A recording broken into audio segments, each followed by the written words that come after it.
Simulan na natin ang kwento. Dahil sa nakita ng pangkat ni Umar sa manok nito, natigilan naman yun sa mga nangyayari. Tila ba imposibleng mangyayari yun dahil hindi basta-basta ang pag-insayo nila sa kanilang mga manok. Narinig pa nila Danilo nang magsalita ang isang matanda ng, "Isa, 5, wala na yan, isang laban pa." Nang marinig ng pangkat nila Umar ang sinabi ng matanda, tanging pagtitig lang naman ang kanilang nagagawa dito. Habang itong sinuli at ng mga kasama niyang si Danilo, maigi nilang binantayan ang kilos ng matanda kung saan ang mga kasama nito. Dali-daling kinuha ng lalaking kasama ng matanda ang manok na yon na para bang hinahanda nila ito para sa sunod na laban pa. "Nuli, anong gagawin natin? Hahayaan lang ba nating tuluyang maubos ang mga manok nila Umar?" Wika sa kanya ni Danilo. Nang marinig niya yun, sumagot lang naman siya dito habang nakatingin kila Umar ng, "Mamaya na tayo kumilos. Tingnan muna natin kung papalag pa ba sila Umar doon." Nang marinig yun ng kasama niya, sinabi lang naman nito ng, "Sige ka bala.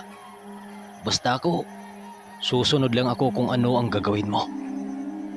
Maya-maya pa, nakita nilang dalawa ang pagpasok ng tauhan ni Umar sa loob ng sabungan na may dalang-dalang manok. Nakahanda na yun para itari. Nang makita nila yon, doon nila nakumpirma na lalaban ngang muli ang pangkat ni Umar sa dalawang matanda. Nang makita yun ni Danilo, nagwika naman ito sa kanya ng, "Noli, kailangan ko nang lumapit sa kanila." Wika ni Danilo sa kanya. "Sige, ikaw bahala. Basta mag-iingat ka dahil meron yung mga bantay sa labas." Sagot ni Noli rito. Yun nga, dali-daling pumasok si Danilo sa loob kung saan sila Umar upang kaharapin ang mga salamangkirong sabungero. Habang nasa isang sulok itong si Noli, nakita niya ang reaksyon ng matanda. Nang makita nila ang isang antingerong lumapit kila Umar na si Danilo, nagkatitigan ang dalawang matanda na para bang nangungusap ang mga mata nito sa mga kasama nito. Habang ang lalaking inutusan ng dalawang matanda, lumabas yun ng ruweda na para bang may pinupuntahan nito. Habang itong sinuli, tuloy lang sa pagmamasid dahil naramdaman niya ang grupong yon na hindi lang yun ang kasama nito. Maya-maya pa, nanlaki ang mga mata niya nang makakita siya ng 3 tao sa likod ng dalawang matanda habang nasa labas lang ito ng bakod. 2 matanda rin ang lumabas doon na para bang ito ang kanilang pinuno. Subalit biglang kinilabutan itong sinuli nang masipat niya ang nasa likuran pa ng 2 matanda at isa yung matipunong lalaking may balabal sa likuran at nakatago sa katauhan nito ang malamandirigma nitong sandata. At doon napagtanto nitong sinuli na yun ang berdugo ng 4 na hukluban. Ilang sandali pa, nabaling naman ang atensyon niya sa kinaroroonan nila Danilo at Umar habang nakipaglaban. Habang nagsisigawan ang mga tao para sa mga pusta nito, hindi pa rin maalis sa mga paningin ni Noli ang pangkat na yon. Alam niyang kapag nagkaroon ng kaguluhan sa sabungan na yon, hindi malabong pati siya mapapalaban dito.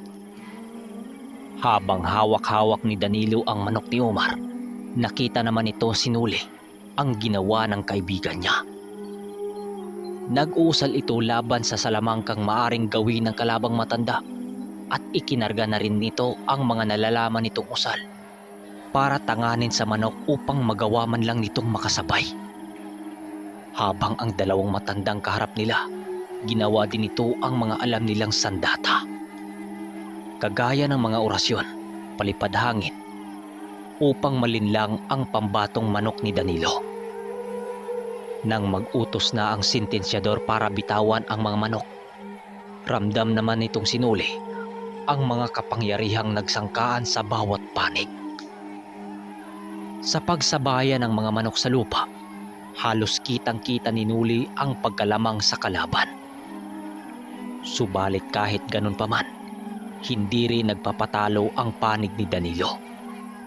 Sa bawat atake ng kalaban, paulit-ulit namang sinasalag ng espiritual na baluti niya na pinabaon ni Danilo sa manok ni Umar. Nang makakuha yun ng pagkakataon para makaganti, kaagad naman itong ipinalabas ang mahiwagan nitong sibat na hindi pa nalalaman ng kalaban.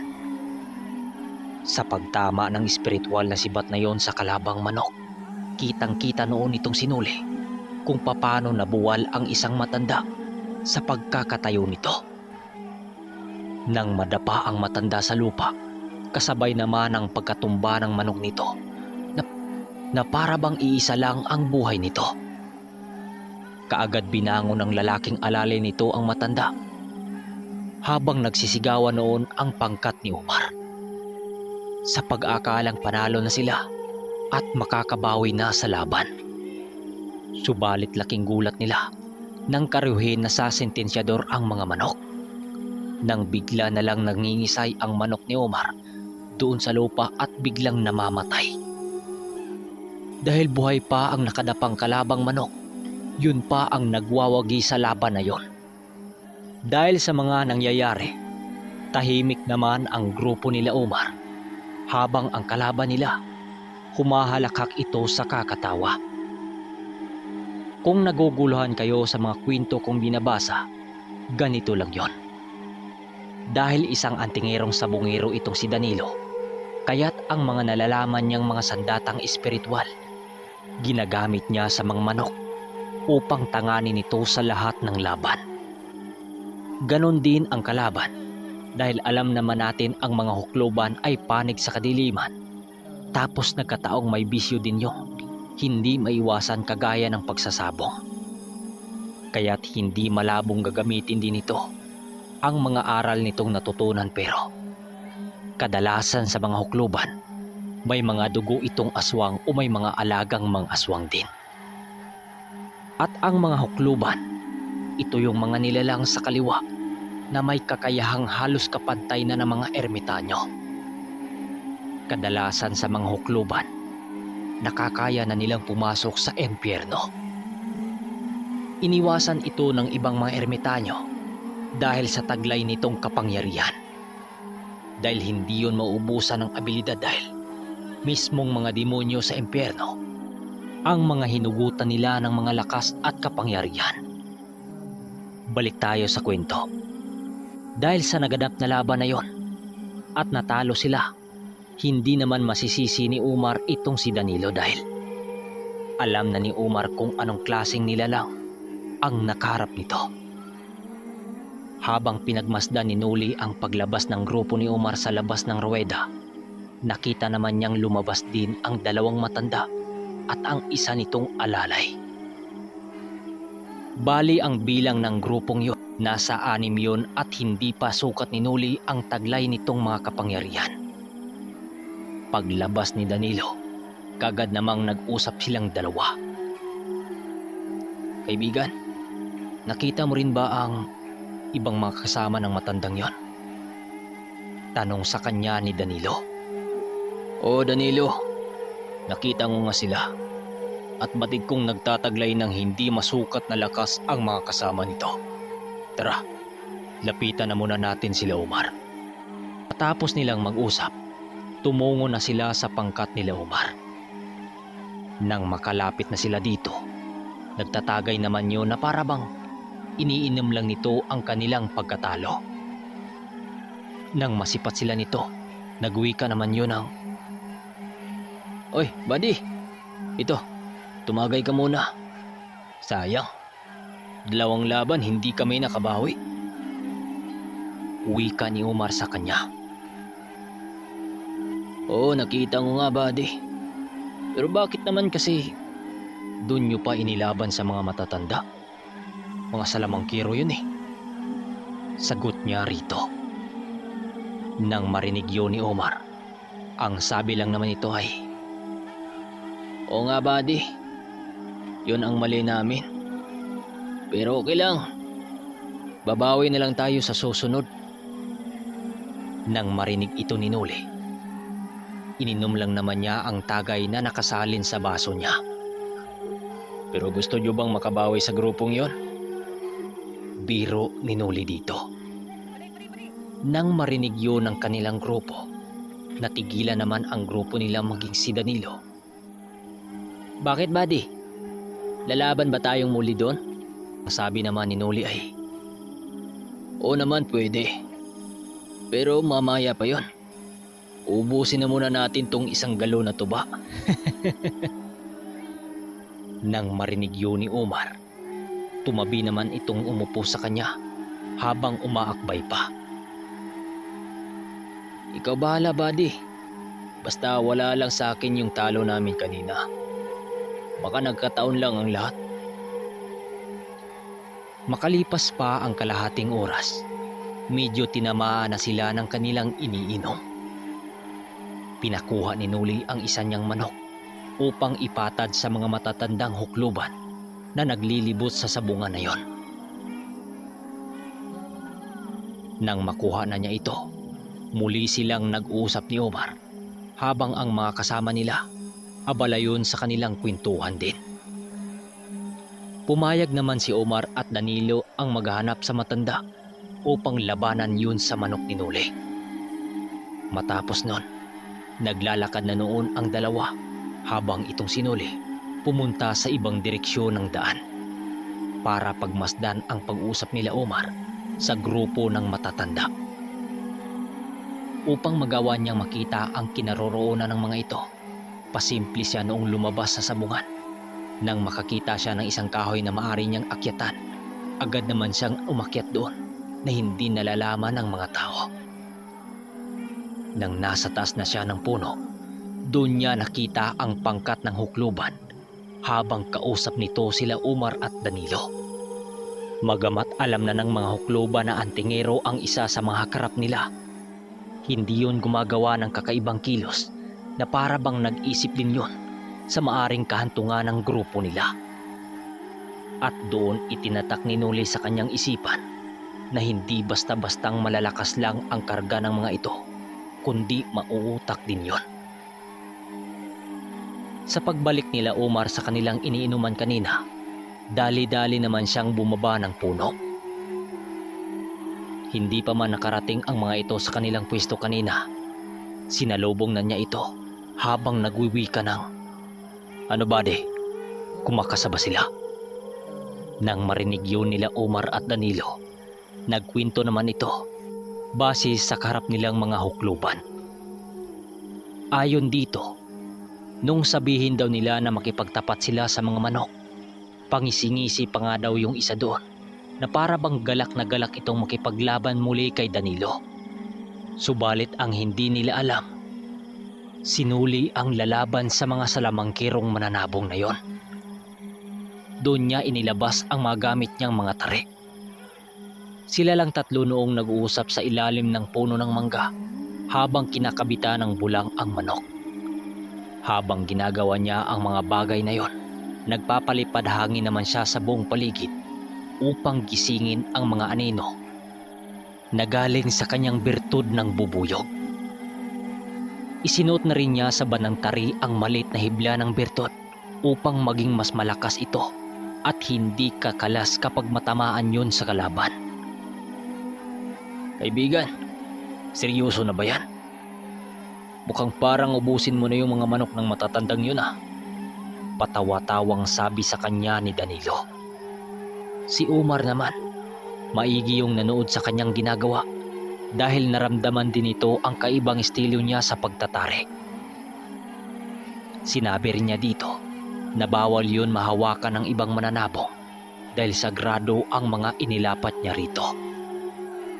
Matapos nun, bumalik na sila sa kinaroroonan ng mga kasama nila upang ipaalam dito na lalabang muli sila sa labanan. Nang makita nila ni Manong Duming at Mang Carpio ang hawak na tandang ni Noli, nagsitayuan naman yon habang lumapit sa kanya. Sige, susuporta kami sa inyo kung ano ang gagawin nyo. Wika pa ni Manong Duming sabay hit-hit sa tabako nito. Matapos nilang mag-usap ng kanilang pangkat, naglalakad na noon itong si Noli papasok sa ruweda. Nakasunod noon sa kanila sina Danilo at Omar para sasama niya sa loob ng ruweda. Habang ang ibang mga kasama nila nasa labas lang yon at nag-abang sa mga pangyayari. Nang makita ng tatlong hasyendero ang pagpasok ni Noli sa ruweda, hindi na yon nagsayang ng oras na pumusta sa kanya. Maya-maya pa, bigla naman silang nagkatitigan sa dalawang matanda na kanyang makakarap. Nang mga oras na yon, seryoso itong nakatitig sa kanya na para bang kakainin siya nito ng buhay. Dahil kinalas niya sa kanyang katawan ang mga presensyang maaring magpabuking sa kanyang katauhan, inakala noon ng mga matatanda na isa lang siyang bagito pagdating sa mga pangontra at sa lihim na karunungan. Ilang sandali pa, tinawag na sila ng sentensyador para magkalapitan na. Nang magkalapit na sila dito, ramdam naman niya sa katawan ng mga yon ang kumakawalang enerhiya nitong nakakatakot. Ayon kay Noli, mala sa demonyo ang presensya nito.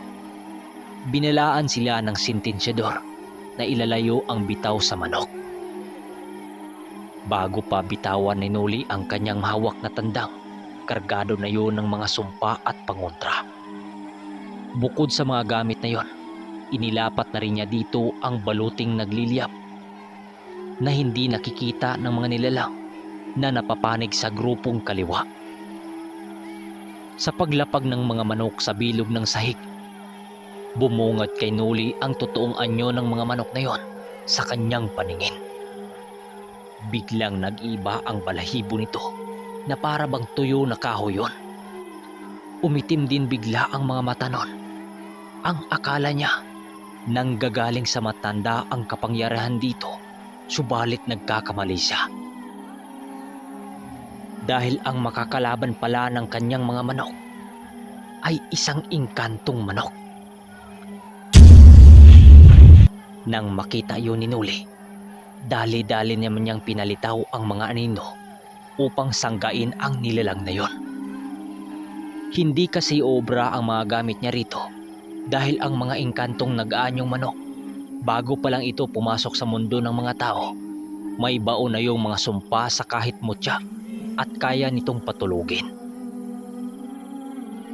Nang mabasa na ni Noli ang maaring mangyayari, nasipat naman niya noon nang umising bahagya ang kalaban. Ang akala kasi nito, wala na siyang ibang magagawa. Pero biglang nagulat yon nang makita nito ang inkantong manok nito. Animoy may hinahabol itong paru-parong lumilipad sa hindi malamang dahilan. Habang nanggugulo sa laban ang mga anino ng bubuyog na kanyang nilikha, ang manok naman itong si Noli walang habas yung pinagpapalo ang kalaban. Hanggang sa nangisay na lang ang manok na walang kalaban-laban na yon. Nang matalo ng pambato ni Noli ang kalaban, doon namangha sa kanya itong si Danilo. Subalit habang nagsasaya ang mga kasama niya, natigilan naman itong si Noli nang makarinig siya ng busis ng isang matanda. Garalgal ang busis na yon na para bang busis yon ng isang demonyo. Nang mapansin ni Danilo ang pagkatulala niya, kaagad naman siya nitong tinapik sa baywika ng, "Noli, bakit? Anong nakikita mo?" Nang marinig niya ang sinabi nito, bigla naman siyang nahimasmasan, saka sumagot ng, "Naramdaman ko na, kaibigan, ang angil ng mga nilalang na yon. Batid kong hindi nila natanggap ang kanilang pagkatalo." Wika ni Noli dito. Nang marinig yun ni Danilo, sumagot ito ng, Huwag kang mag-alala, Noli. Andito naman kami. Di ka namin hahayaan. Kahit marami pa yan sila. Basta buo ang loob nating lalaban, hindi mangyayaring matatalo tayo. Maya mo na yun isipin. Tingnan mo, marami pang nagaganap na sultada. Uwi ka sa kanya ni Danilo. Maya-maya pa, nagwika din si Umar nang, "Anong nangyari sa'yo, buddy? Bakit parang malungkot ka? Dito muna kayo, oh. Nanalo tayo, kaya magsasaya tayong lahat." Uwi ka naman ni Umar sa kanya dahil hinila siya nito kung saan banda nagtatagay sila Mang Carpio. Nang makaupo na siya doon nagsalita naman sa kanya ng pabulong si Mang Carpio nang, "Huwag mo munang alalahanin yang mga pangitain mo, iho. Alam na namin yan ni Doming. Tulungan ka namin." Nang marinig ito ni Noli, napanatag naman ang sarili niya kahit papano. Maya-maya pa, nagpaalam sa kanila si Guyo at Leroy. Natutungo na muna sila sa bandang Rueda dahil nakasipat ito ng mga babangis na sabungero doon. Hanggang sa malagong na sa alak ang kanilang pangkat, kaya't nagdesisyon yung tutungo din sa Rueda para mapanood ang mga sultada ng manok. Habang naginuman sila ni Umar, Danilo, Manong Doming, Mang Carpio, ay napapansin nilang patindi na ng patindi ang ingay sa sabungan, na parabang may nagaganap na matinding laban. Nang hindi na nila maatim ang labis na ingay na yon, kaya't nagpasya silang lahat na tunguhin yon. Paglapit nila sa sabungan na yon, nakita nilang ibang mga tao na ang namamahala sa patubaran na yon. At sa likod ng Rueda, nakita nila ang kabang-kabang bigas na nakaimbak doon. Nang makita niya sila Guyo at Lando sa bandang likuran, agara naman ang pagpunta niya rito at tinanong. Nang makausap na niya ang mga kasama niya, doon niya nalaman ang totoong nangyayari. Ayon kila Lando, kaya pala mas lalong dumadagundong ang ingay sa sabungan na yon dahil nagkaroon pala ng kompetisyon. "Par, nakita mo ba yung bigas na nakaimbak sa likod? Ipamimigay yan sa kung sino ang makatalo sa 3 sabungerong hindi matalo-talo dito.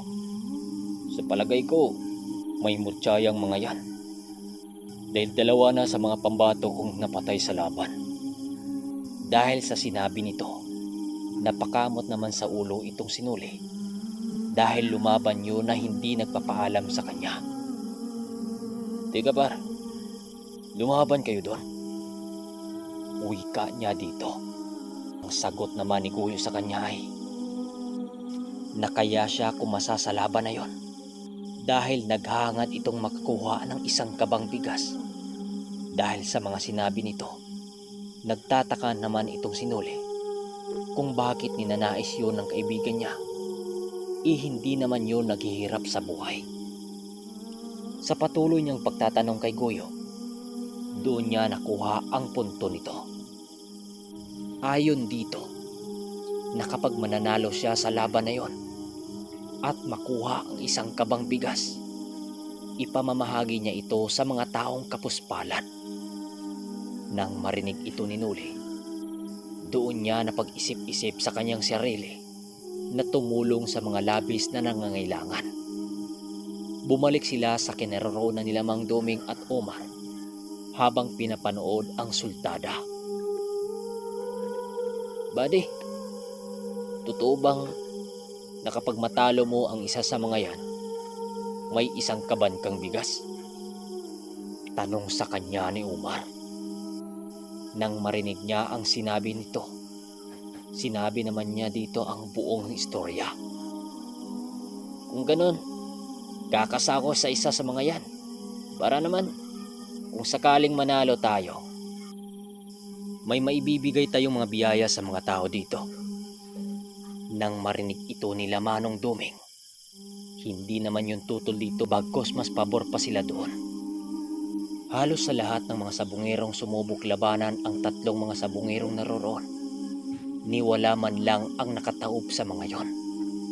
Yung iba, kahit hindi mananabo, napilitang dalhin nila ang mga manok nila doon upang makipaglaban sa pagbabakasakaling matalo nila ito at makakuha ng bigas.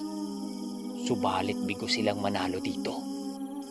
Ang patakaran sa kompetisyon na yon, kapag nakipaglaban ka doon tapos natalo ka sa kanila na yung alaga mo. Kaya't naisip-isip noon itong sinuli na baka panlalamang lang yun sa kapwa. Ilang sandali pa, pumasok na nga sila Omar at ang alalay nito. Dala-dala ang manok nitong handa ng ilalaban. Habang nanonood sila doon sa labas, nagwika naman sinuli kay Manong Duming ng, "Sa tingin mo, Manong, ginagawang negosyo ng mga antingerong yan ang kanilang kakayahan? Medyo maraming hayop na yung nalilikom dito eh." Tanong ni Nuli kay Manong Duming. Maaring tama ka iyo. Pero pagmasdan na muna natin ang mangyayari. Matapos nun, maigi nga nilang pinagmasdan ang magaganap sa laban ng panig ni Umar. Ilang saglit pa, binitawan na ang mga manok, indikasyong magsisimula na ang laban. Sa pagsukod ng pambato ni Umar sa manok ng antingero, kitang-kita naman nila ang pagkalamang nito sa laban. Subalit kahit anong atake ng pambato ni Umar sa kalaban, tila ba hindi yun nagtatamo ng sugat. Ilang saglit pa, nakita nila ang pagganti sa kalaban at yun ang naging sanhi sa pagkamatay ng manok ni Umar. Habang nanonood sila, narinig naman niyang magsalita si Danilo ng, "Ayos din tong pakulo ng mga to ah. Parang pinagluloko lang nila tong mga taong inosente dito." Nang marinig nila ito, ang sabi naman ni Manong Duming ay, Pagmasdan nyo kung ano ba talaga ang kanilang hinangad sa mga tao dito. Batid kong nagtatangan ang mga ito ng mga mutya at agimat sa kanilang mga katawan. Pero tingnan natin. sagot naman ni Manong Duming. Nang matuluyan na ngang matalo sila Omar ng kalaban nila, napatingin naman ito sa kanila sa labas kung saan sila naroroon. Paglabas ng mga ito, agara na naman ang paglapit ng mga ito sa kanila. "Kaibigan, pwede bang mahiram yung isa mong manok?" Tanong ni Danilo kay Omar. Nang marinig yun ni Omar, sinagot naman siya nito ng bakit at ano ang gagawin niya doon. "Mga antingero yung mga yan, kaibigan. Kaya't kahit 10 manok pa ang itatapat nyo dyan, wala kayong mapapatumba dyan kahit isa. Hiramin ko lang yung isa mong manok. Susubukan ko lang na humarap sa mga yan. Nangingikil na eh." Wika naman ni Danilo na halatang nagsiseryoso na. Sinuli naman, kinausap niya itong si Danilo patungkol sa pagharap nito sa mga antingerong mananapong din. "Sige kaibigan, ikaw ang maunang lumaban pero kapag mahirapan ka sa mga yan, huwag mong kalimutang humingi ng tulong sa akin. Gina." Wika ni Nuli sa kaibigan niya dahil malapit nang magdidilim. Hapon na yun eh. Sumakay ermitanyo hanggang dito na muna dahil maraming nagpa-shoutout eh. So pagbigyan na muna natin. At dito na. Unang-una sa ating listahan, kay Lister Rador. Shoutout kay Zabihana family from Kulasi, Antique, Aklan at kay Ron. At shoutout kay Rinaldo Maksyon. At kay Binji Cinco. At shoutout kay Juby Zabunite. At kay Jackie Mata at Gisa Mata. At kay Teresa Gibson. Shoutout sa Sevilla Brother, G Backyard sa asawa kong si Marcel Jean Domingo,